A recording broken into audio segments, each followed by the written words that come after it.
দর্শক আমন্ত্রণ চ্যানেল 24 এর রাত 10টার খবরে শুনছিলেন সিলন ফ্যামিলি ব্র্যান্ডের শিরোনাম। আপনাদের সাথে আছি আমরা দুজন, আমি আতিকুর রহমান, নাজদিন নাসিতুল্লাহ। প্রায় এক সপ্তাহ যাবার পর নামতে শুরু করেছে চট্টগ্রামের বানের পানি। দেরিতে হলেও বানভাসী মানুষের কাছে পৌঁছাতে শুরু করেছে সরকারি সহায়তা। এমনকি দোলা সংসদ সদস্য স্থানীয় যারা রয়েছেন তারাও এলাকায় গেছেন বন্যা শুরুর 4 থেকে 5 দিন পর। আর মাঠ পর্যায়ে অভাব আছে সমন্বয়েরও। স্থানীয়রা বলছেন যে অনেক স্থানেই তৃণমূলের জনপ্রতিনিধি না থাকায় সংকট বেড়েছে। ফখরুল ইসলামের রিপোর্ট, ছবি তুলেছেন আবু জাহেদ।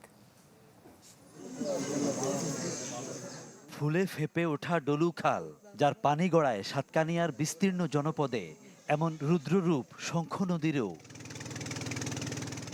উজান থেকে নেমে আসা এই পাহাড়ি ঢল আর টানা বৃষ্টিতে এক সপ্তাহ ধরে তলিয়ে আছে গোটা এলাকা। নিষ্কাশন দুর্বলতায় বাঁশখালী, চন্দনাইশ আর লোহাগাড়াও আছে পানির নিচে।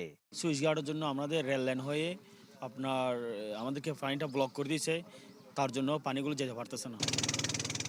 থমকে গেছে জনজীবন, বিপর্যস্ত লাখো মানুষ। বিদ্যুৎ সরবরাহ না থাকায় সন্ধ্যায় নামে অন্ধকার। খাবার আর ওষুধের অপ্রতুলতায় নিদারুণ কষ্টে বানভাসীরা। এমন দুর্বিষহ সময়ে ত্রাণ সহায়তায় এগিয়ে আসে সরকার। তবে অভিযোগ, প্রশাসনের তরফে ত্রাণ সহায়তায় নেই সমন্বয়। এমন বাস্তবতায় বেসরকারি উদ্যোগী বড় ভরসা। আমরা বিলের বৃষ্টি বাড়ার জন্য এখানে কোনো ত্রাণ এখানে আসে না। কারেন্ট নাই, খাবারের প্রবলেম, শুকনো খাবারের প্রবলেম, ওরা কোনো মতো বাসা থেকে বেরোতে পারতেছে না। ইউনিয়ন পরিষদ থেকে একটা ওয়ার্ডে যদি 5 জনের জন্য বরাদ্দ যায় তাহলে নিশ্চয়ই এটা বুঝেন আপনারা। মূলত 6 জুলাই থেকে বাড়তে থাকে পানি, ক্রমেই পানিবন্দী হয়ে পড়ে মানুষ। তাদের অভিযোগ, সংসদ সদস্যদের এই সংকট ছুঁয়ে যেতে সময় লেগেছে 4 দিন। তাদের মাঠে দেখা গেছে শুক্রবার থেকে। আর কঠিন এই সময়ে তৃণমূলের জনপ্রতিনিধিদের অনুপস্থিতি বাড়িয়েছে সংকট। জনপ্রতিনিধি এরা থাকলে লোকাল গভর্নমেন্ট, ইউনিয়ন পরিষদ মেম্বার, এরা সবচেয়ে জনগণের কাছে যেতে পারে। জনপ্রতিনিধি থাকলে তো পকেট থেকে ত্রাণ সহযোগিতা কিছু না কিছু দিত। অবশ্য প্রশাসন বলছে সব পক্ষকে সাথে নিয়ে সমন্বয় করে লাঘবের চেষ্টা চলছে দুর্ভোগ। প্রত্যেক ইউনিয়নের জন্য ট্যাগ অফিসার নিয়োগ করেছে। ট্যাগ অফিসারের সঙ্গে সকল দপ্তর সংস্থার একটা করে কমিটির মতো আছে। তারা তাদের সঙ্গে স্থানীয় জনপ্রতিনিধি যারা রয়েছেন তারা কাজ করছেন।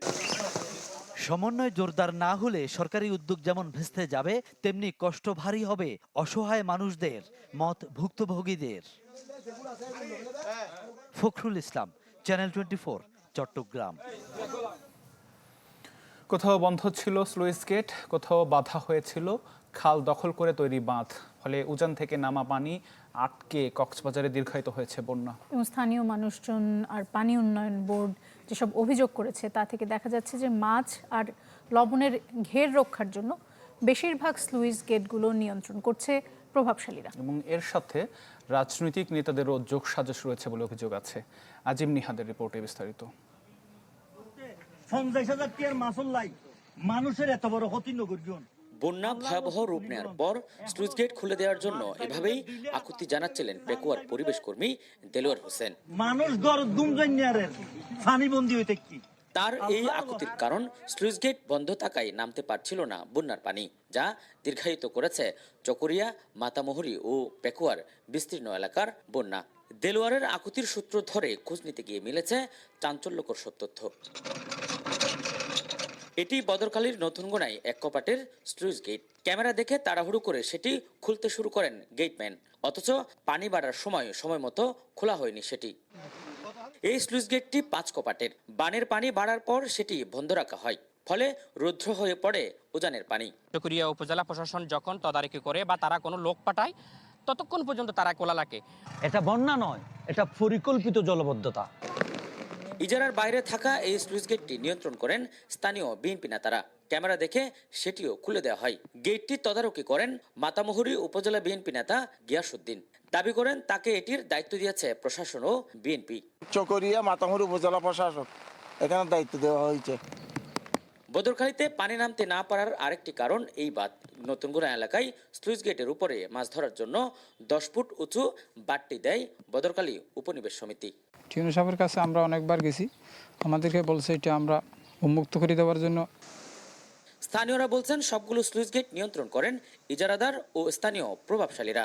এছাড়া বন্যার জন্য মাতামুহুরী নদীর ড্রেজিং না হওয়াকেও দায়ী করেন তারা। পানি ছাড়ার সময় ওখানে নিচে মানে কি একদম বন্ধ রাখে আর জাল চলায়। এটা স্থায়ীভাবে ড্রেজিং করা ছাড়া চকরিয়া, মাতামুহুরী, পেকুয়া এই 3টি উপজেলা কখনো বন্যামুক্ত হবে না। চকরিয়া ও মাতামুহুরীতে 37টি স্লুইস গেট রয়েছে। এছাড়া পেকুয়ায় রয়েছে আরও ডজনের বেশি। পানি উন্নয়ন বোর্ড ও উপজেলা প্রশাসন বলছে স্লুইস গেট বন্ধ রাখার সাথে জড়িতদের বিরুদ্ধে নেওয়া হবে কঠিন পদক্ষেপ, সরানো হবে বাঁধ। যদি কেউ নিজের ক্ষুদ্র স্বার্থ আদায় করার জন্য এই লক্ষ লক্ষ মানুষকে পানিবন্দী রাখে, আমরা অবশ্যই তাদের বিরুদ্ধে আইনি ব্যবস্থা নিব। এখন স্থানীয়রা চান সবগুলো স্লুইস গেটের নিয়ন্ত্রণ থাকুক কর্তৃপক্ষের কাছে, যাতে সামনে এমন বন্যার ফাঁদে আর পড়তে না হয় লাখ লাখ মানুষকে। আজিম নিহাত, চ্যানেল 24, কক্সবাজার। দর্শক, দেশের বিভিন্ন জেলায় আজও জলাবদ্ধতা দেখা দিয়েছে, দুর্ভোগে পড়েছেন হাজারো মানুষ। কুমিল্লা শহরে ডুবে যায় রাস্তাঘাট, কোথাও হাঁটু, কোথাও কোমর সমান পানি মারিয়ে পরীক্ষা কেন্দ্রে যেতে হয় এইচএসসি পরীক্ষার্থীদের। গাজীপুর এবং জামালপুরে সড়ক অলিগলি তলিয়ে যাওয়ায় ভোগান্তিতে পড়েন বাসিন্দারা। পটুয়াখালীর কলাপাড়ায়, সদরপুরে ভারী বৃষ্টি ও জোয়ারের চাপে ভেঙে গেছে বেড়িবাঁধ। নোয়াখালীর দ্বীপ উপজেলা হাতিয়া পানিবন্দির অনেক পরিবার, দেখা দিয়েছে খাবার এবং বিশুদ্ধ পানির সংকট। এদিকে উন্নতির দিকে মৌলভীবাজারের নিম্নাঞ্চল এবং হাওড়াঞ্চলের বন্যা পরিস্থিতি।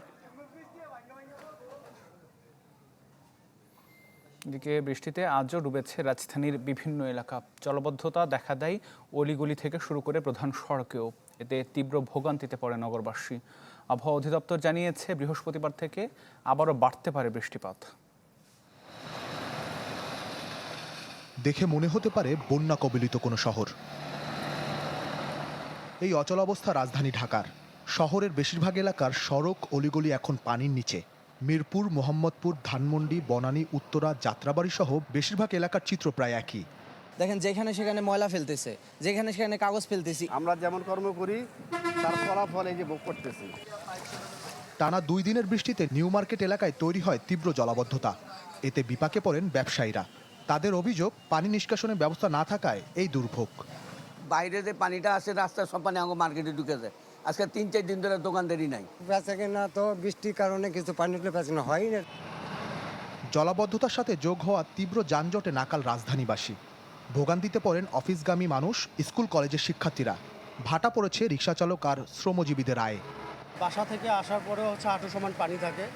এই সময় আমাদের অনেক কষ্ট করে বের হতে হয়। বৃষ্টি বন্ধ হয়ে গেছে, আমাকে হাঁটা চলা ভালো হইতো, অন্তত পানি নিষ্কাশন হচ্ছে না। পুরো জুলাই জুড়ে বৃষ্টির প্রবণতা থাকবে বলে জানিয়েছে আবহাওয়া অফিস। জুলাই মাস সবচেয়ে বৃষ্টিপ্রবণ মাস এবং এ মাসে বৃষ্টি হওয়াটাই স্বাভাবিক। 14 তারিখ 15 তারিখ পর্যন্ত বৃষ্টিপাতের তীব্রতা সারা বাংলাদেশে একটু কমে যাবে, কিন্তু 15 তারিখের পর মৌসুমী বায়ু আবার নতুন করে সক্রিয়তা বৃদ্ধি পাবে। সুতরাং 16 তারিখ থেকে বৃষ্টিপাতের তীব্রতা আবার আস্তে আস্তে করে বৃদ্ধি পাওয়ার কিন্তু সম্ভাবনা রয়েছে। মাত্র কয়েক ঘন্টার মাঝারি কিংবা ভারী বৃষ্টিতে ডুবে যায় রাজধানীর নিউ মার্কেট, আজিমপুর সহ বিভিন্ন এলাকা। বছরের পর বছর পার হয়ে গেলেও নেই কোনো স্থায়ী সমাধানের। আর এতেই ভোগান্তি পোহাতে হচ্ছে সাধারণ মানুষ ও ব্যবসায়ীদের। তাই নগরবাসীর প্রশ্ন, কবে এই জলাবদ্ধতা থেকে পরিত্রাণ পাবে? ইমতিয়াজ মাহমুদ, চ্যানেল 24, ঢাকা। জনগণের সমর্থন যদি বিএনপির সাথে থাকে তাহলে কোনো বাধাই অগ্রযাত্রা থামাতে পারবে না। বরিশালে কথা বলেছেন প্রধানমন্ত্রী তারেক রহমান। জানিয়েছেন আগামী বছরের মধ্যে 41 লাখ পরিবারের কাছে ফ্যামিলি কার্ড পৌঁছে দেওয়া হবে। এদিন সেনাবাহিনীর গ্রীষ্মকালীন প্রশিক্ষণ মহড়াও পরিদর্শন করেন প্রধানমন্ত্রী। সক্রিয় মৌসুমী বায়ুর কারণে দেশজুড়ে টানা বৃষ্টি। এই বৈরী আবহাওয়ার মধ্যে লাল সবুজের বাসে করে সোমবার 9:30টায় বরিশালের গৌর নদীতে পৌঁছান প্রধানমন্ত্রী তারেক রহমান। বৃষ্টি ভোগান্তি মাথায় নিয়েই গৌর নদীর বাটাজোরে জড়ো হন বিএনপির নেতাকর্মী ও সাধারণ মানুষ। সারিকল খালের কিনারে বৃক্ষরোপণ করেন সরকার প্রধান। জলবায়ু পরিবর্তনের চ্যালেঞ্জ মোকাবিলায় আগামী 5 বছরে সারা দেশে 25 কোটি গাছ রোপণ করার কথা জানান প্রধানমন্ত্রী। আহ্বান জানান দেশ রক্ষায় একসাথে কাজ করার। আমরা যদি আমাদের এলাকাটাকে সুন্দর করতে চাই, আমরা যদি আমাদের দেশটাকে সুন্দর করতে চাই, তাহলে অবশ্যই আমাদেরকে এই গাছের যত্ন নিতে হবে, বৃক্ষরোপণ করতে হবে। পরে বাটাজোর সরকারি প্রাথমিক বিদ্যালয় মাঠে ফ্যামিলি কার্ডের উপকারভোগীদের সাথে মতবিনিময়ে অংশ নেন তারেক রহমান। বলেন, আগামী বছরের মধ্যে 41 লাখ পরিবারের মাঝে ফ্যামিলি কার্ড পৌঁছাবে সরকার। আগামী জুন পর্যন্ত সারা বাংলাদেশে আমরা 41 লক্ষ পরিবার দিব, পরিবারের হাতে ফ্যামিলি কার্ড পৌঁছে দিব।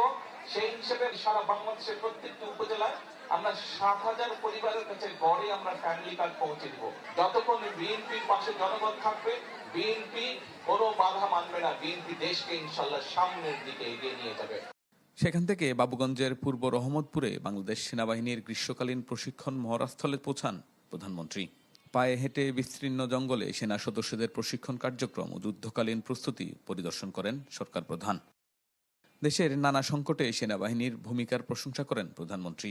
জানান, বাহিনীটির সক্ষমতা বৃদ্ধি ও আধুনিকায়নে প্রয়োজনীয় উদ্যোগ নেবে সরকার। ভবিষ্যতে একদিন বাংলাদেশের সেনাবাহিনীর প্রশিক্ষণ বলুন, বাংলাদেশের সেনাবাহিনীর আর্ট বলুন, বাংলাদেশ সেনাবাহিনীর এক্সপার্টিস বলুন, সব নিয়ে পৃথিবীর বিভিন্ন বড় বড় জায়গায় আলোচনা হবে। তারা গর্ব ভরে বা তারা কেউ কেউ হয়তো হিংসার দৃষ্টিতেও বাংলাদেশ সেনাবাহিনীকে কথা বলবে। আমরা সেই দিনের অপেক্ষা করছি।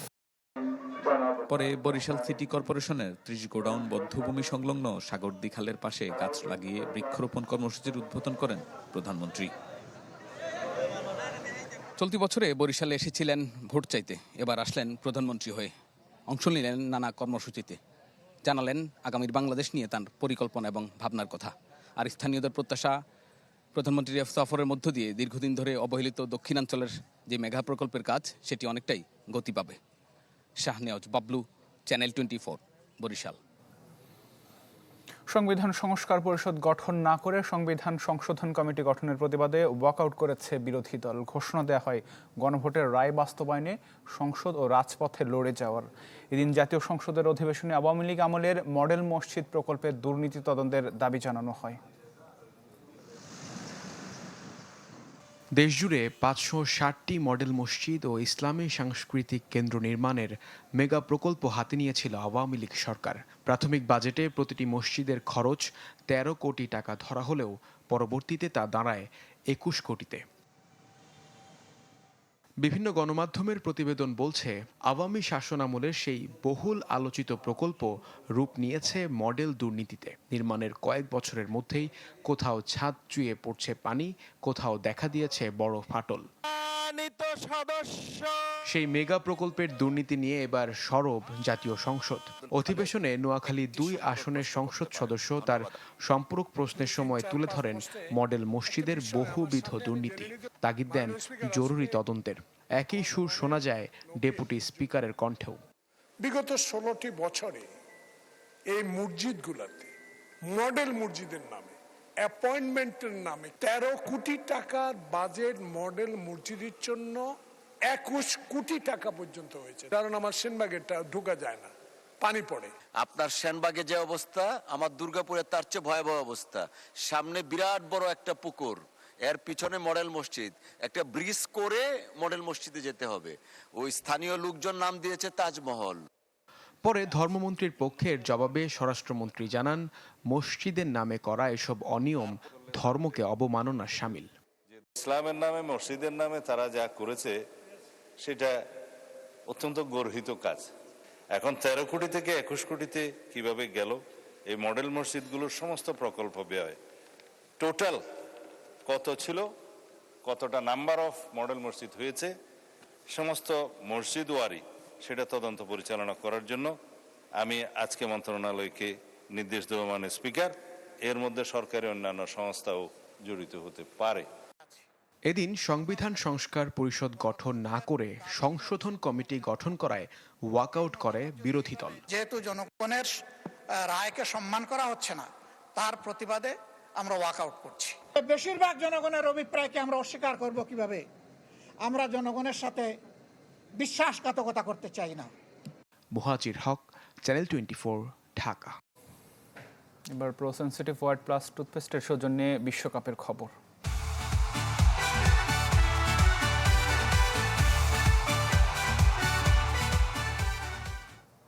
সুইজারল্যান্ডকে হারানোর পরদিনই সেমিফাইনালের প্রস্তুতি শুরু করেছে আর্জেন্টিনা। ক্যানসাস সিটির সে অনুশীলনে যদিও ছিলেন না লিওনেল মেসি। মূলত সুইজারল্যান্ডের বিপক্ষে শুরুর একাদশের ফুটবলাররা নিজেদের মতো করে রিকভারি সেরেছেন। যুক্তরাষ্ট্র থেকে ফয়জুল ইসলামের রিপোর্টে বিস্তারিত। সবুজে ঘেরা ক্যানসাস সিটি শান্ত আর মনোরম। এখানকার বিশ্বকাপ উন্মাদনা শেষ, কারণ এই ভেন্যুতে আর ম্যাচ নেই। তবে বিশ্বকাপের শেষ চারে টিকে আছে এখানে বেস ক্যাম্প করা 4 দলের দুটি, যারা সেমিফাইনালে একে অপরের মুখোমুখি হবে আটলান্টায়। বর্তমান আর সাবেক চ্যাম্পিয়ন আর্জেন্টিনা আর ইংল্যান্ডের বেস ক্যাম্প ক্যানসাসে। রোববার ইংলিশরা বিশ্রামে কাটালেও সুইজারল্যান্ডকে হারানোর পর দিন অনুশীলনে নেমেছে আলবি সেলেস্তে।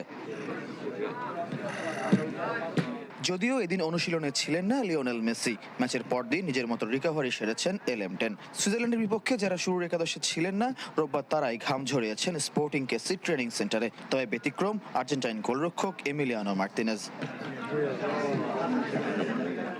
নির্ধারিত সময়ের প্রায় আধা ঘন্টা পর অনুশীলন শুরু কিংবা মাঠে নেমে ফুটবলারদের নির্ভর বডি ল্যাঙ্গুয়েজ সবই কোয়ার্টার ফাইনাল জয়ের প্রতিচ্ছবি। তবে টানা দ্বিতীয় শিরোপা মিশনে সেমির বাধা পেরোনোর ছক হেড কোচ লিওনেল স্কালোনির মাথায়। রোববারের সেশনে সহকারীদের সাথে স্কালোনিও ফুরফুরে মেজাজে। তার অপেক্ষা শুধু নিকোলাস গঞ্জালেজের ইনজুরি থেকে সেরে ওঠার। বিশ্বকাপ জুড়ে বেশিরভাগ সেশন ক্যানসাস সিটিতেই হয়েছে আর্জেন্টিনার। অন্য শহরে ম্যাচ থাকলেও মাঠের শেষ প্রস্তুতি এখানে সেরে যাবার নজিরও আছে। এবার প্রায় 1300 কিলোমিটার দূরের আটলান্টায় ইংল্যান্ড বধের মিশন। বিশ্ব চ্যাম্পিয়ন কোচের পরিকল্পনায় কি, সে উত্তর জানার অপেক্ষা রয়ে যাচ্ছে। বুধবার ম্যাচ সামনে রেখে সোমবারও ক্যানসাসে অনুশীলন নিশ্চিত আর্জেন্টিনার, দোলাচল মঙ্গলবার ঘিরে। নকআউটের 3 ম্যাচের কোনোটি হেসে খেলে জিততে পারেনি আর্জেন্টিনা। সবার মাঝে জল্পনা দ্বিতীয় শিরোপা মিশনে এবার শেষ চারে কেমন হবে মেসি মার্তিনেজদের ইংলিশ পরীক্ষা। ম্যাচের পরদিন মূলত রিকভারি সেশন। লিওনেল মেসি ছিলেন না লিওনেল স্কালোনির পাঠশালায়। সেমিফাইনালে ইংল্যান্ডের মুখোমুখি হওয়ার আগে বিশ্ব চ্যাম্পিয়ন কোচের হাতে মাত্র 3 সেশন। ফয়জুল ইসলাম, চ্যানেল 24, ক্যানসাস সিটি, যুক্তরাষ্ট্র।